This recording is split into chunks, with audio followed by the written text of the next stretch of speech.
Hello, my name is Jazmeane, and today I'll be discussing elements of The Last Black Man in San Francisco. Today I'll be focusing on 1. Motifs and implied meaning, as well as 2. Symptomatic meaning throughout the story. And today we're going to focus on certain scenery. So let's get started.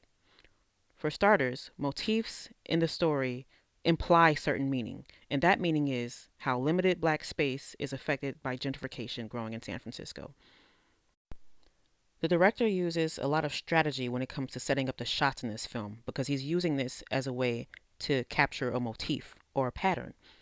One of the patterns is the tightness of togetherness and space that black people are allowed to enjoy in a scene where gentrification rules all. You're going to notice several elements where black culture is limited to a certain amount of space. You have the small group of friends who are always outside socializing on the corner with no other space to enjoy. I got a cousin, Arrow. He used to have a free. You have the tiny car stolen by Jimmy's uncle, full of family history and memories. Notice how tight, cramped, and uncomfortable the space is for black culture. In comparison to the space and privilege that our white counterparts get, you can see that black culture is limited to a small space. To capture the motif, all of these scenes were shot showing a sense of tightness, crampedness, and impracticality. It's impractical for us to keep our history and family and social life and culture in such a small, cramped, and unforgiving space. To further imply this meaning throughout the use of motif, let's take a look at these two establishing shots that are really common throughout the film.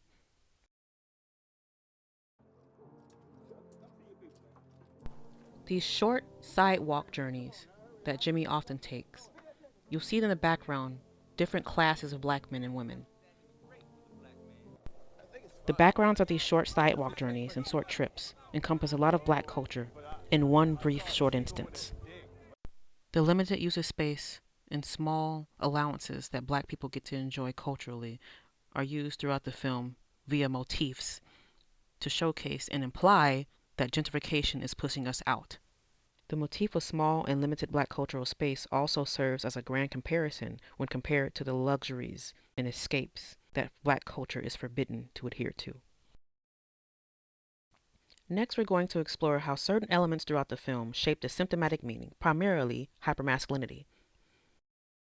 White van pulled up. This nigga caught me red like a straight bitch. He nigga saying I ran, nigga. Fuck what you niggas talking about. Shut the fuck up, bro. He a straight sucker, bro. Hey, man, he got us looking like symptomatic meaning can be developed through the use of a lot of societal ideologies, values, and concepts within the film. Hit me, bro. Man, what? Hit me, bro. If we pay attention to Kofi's journey, we'll notice that he's kind of trapped by hypermasculinity, societal expectation, and fitting into the limited space that he's bound to.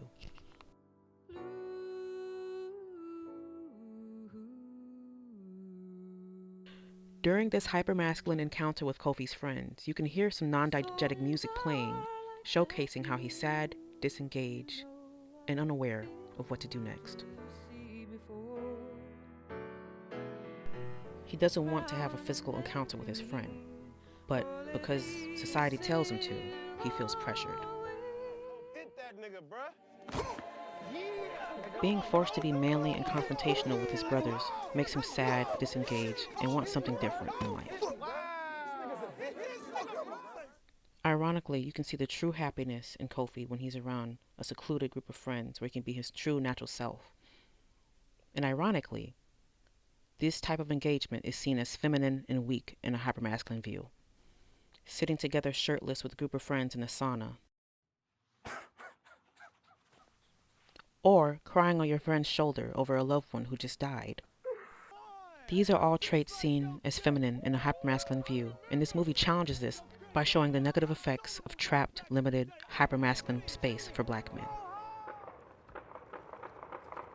The symptomatic meaning behind this movie also encourages black men to engage within open spaces where they're allowed to be themselves and not penalized for being themselves.